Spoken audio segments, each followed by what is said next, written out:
Hi everybody, this is Jim Ike. The Nollywood veteran actor Jim Ike and Darale Edun sat on a sections of Instagram to talk about ever-growing cap.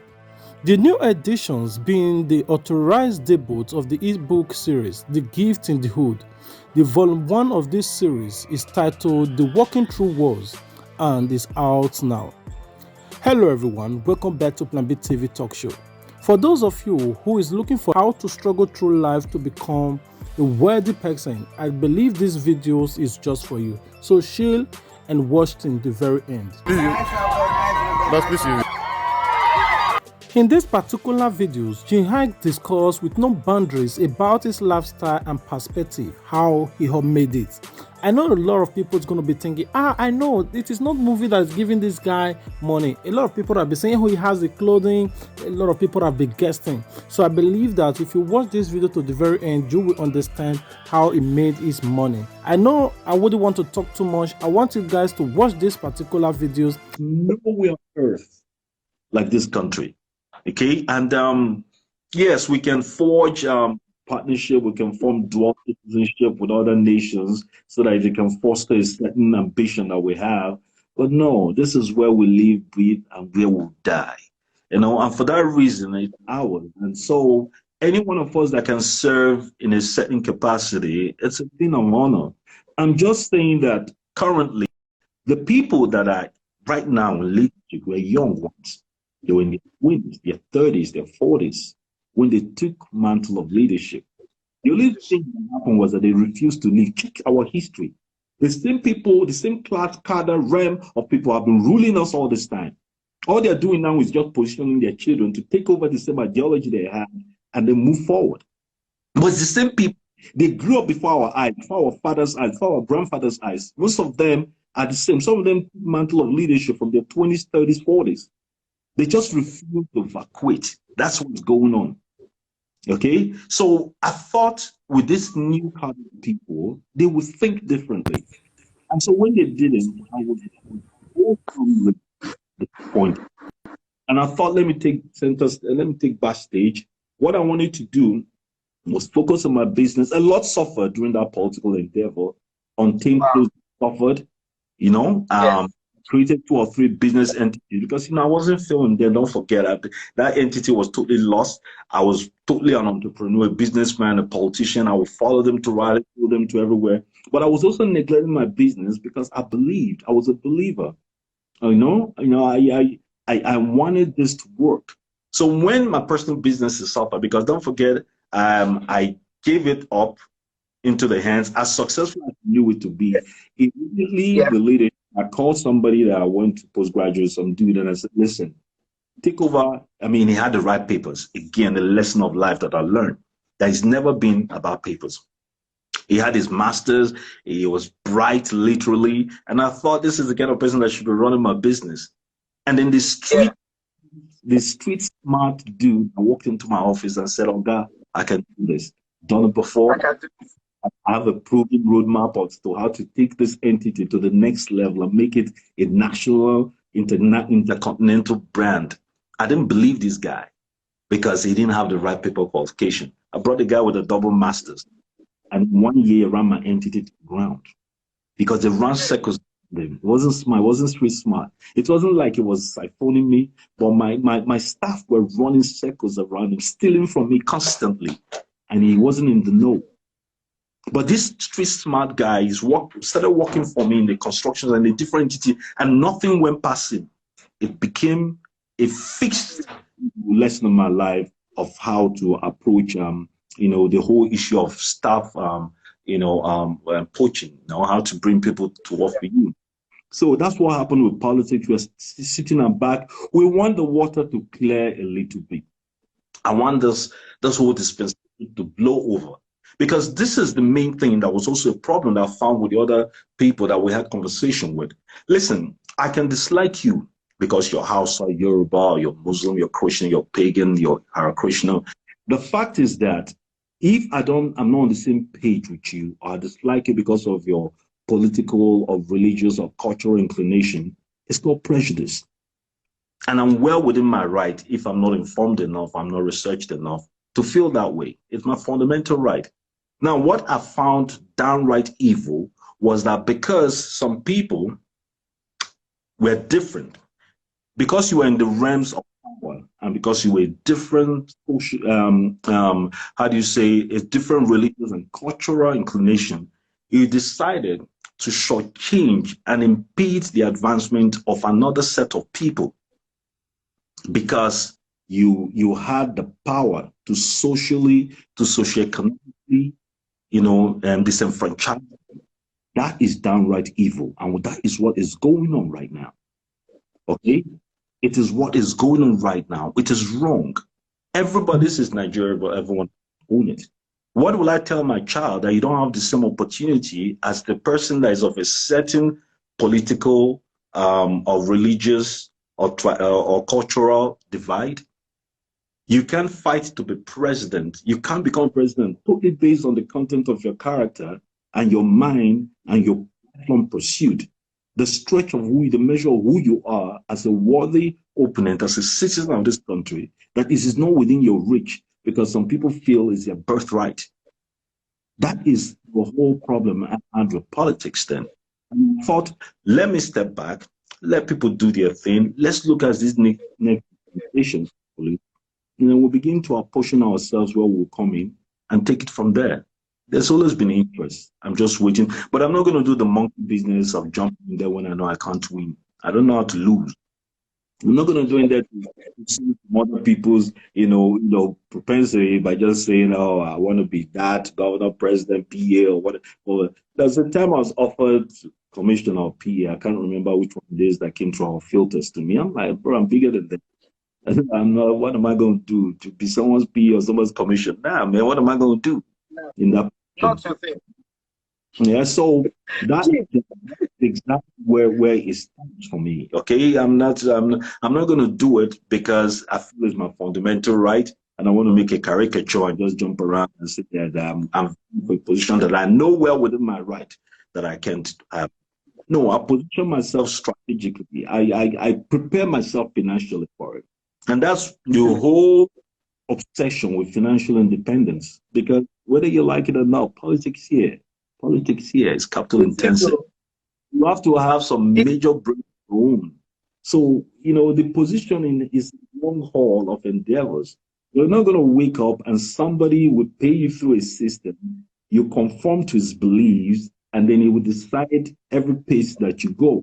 And then you become his puppet at the end of the day.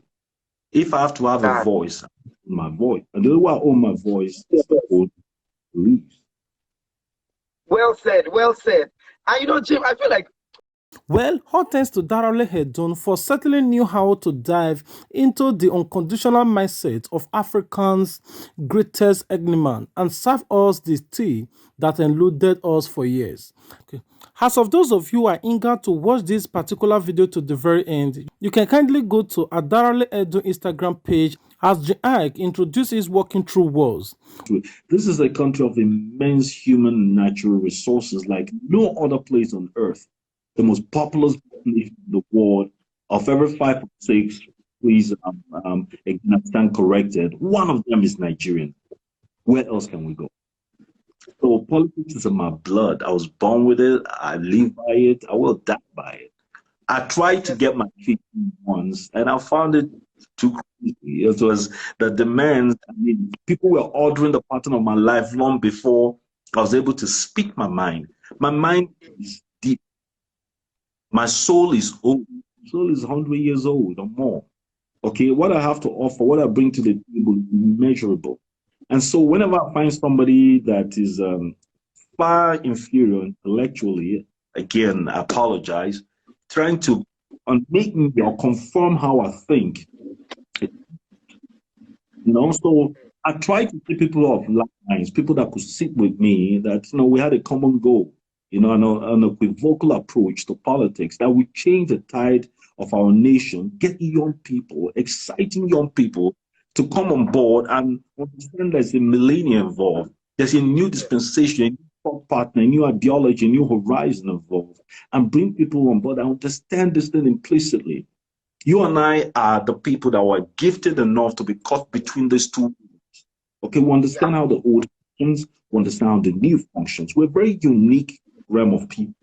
Okay, and so all we ask is that people that understand the uniqueness of our position right now come to take the affairs. And everybody thought, no, it's just another forum, another platform to enrich and line your pockets. Okay, so I don't understand it. I couldn't get. So I was always at odds with them. We kept arguing about different things. They thought I was my thoughts or my plans were revolutionary. Was not in accordance with their ways. I wasn't the kind of person they could put down or for no Yeah. enough to do what they wanted me to do. So I thought, okay, maybe I'm in the wrong setting.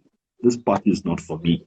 Okay. I thought instead of being with these dudes that we've already spelled as redundant and obsolete, I thought young people about my age as well could get on board and then we begin to understand how to take this country forward. But I found that, I mean, people even from my generation and next were still thinking as the old people. And don't forget, this is a natural propensity of things. It depends on how conformed, how your mindset is organized. So I decided this is not going to be an autobiography. I wanted to write my autobiography when I'm much older, in my 70s perhaps. There's a wealth of generations behind me, probably an empire I've created behind me, grandkids and all that. So I can speak to generations and they will understand that this is the full mantle of life over and over again.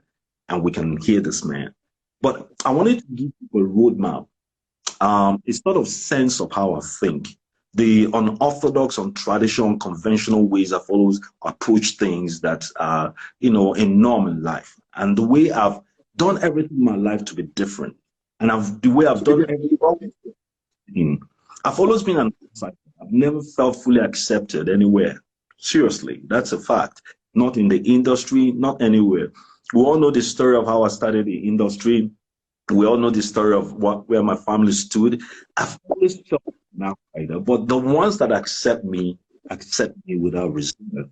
The ones that don't accept me misunderstand me, and that is only because they don't understand me. It's really no other ambiguous explanation to it. So I sought to offer some sort of perspective. Perspective is everything in life. I've misconstrued people in the past. I've read people wrongly in the past, put them in a different box just because my sentiments were playing games with my mind. I either didn't like them too much. So my judgment of them was always bad, was always. So I felt this was the time to convey a certain perception about me was not, found rampantly. So we decided, let's write a book. Let's write a book about how I think. I've ensued different conversations on different subjects, area of subjects under the sun with friends, with my dad, with an associates, and the understanding is always my thought patterns, the way I approach things, like the way I approach grief is different from how people approach grief. The way I like to love is different from how I think traditionally people like to love. My idea of politics, my idiosyncrasies that have guided me through life, how to deal with betrayal and loyalty, it's always been different. I have people around me that still work for me, that betray me continually, that are not loyal to me, but they're still in my circle. Till tomorrow, they've worked for me 3, 4 years, I work with them. But I have boundaries, I've set boundaries. You know why? Because their skill set is different. Their skill set is not common. So they can serve that is what it is. All this exists in my secret space. My secret space are my kids. Okay, my two beautiful boys. They're my kids. They're my sisters. They're my dad.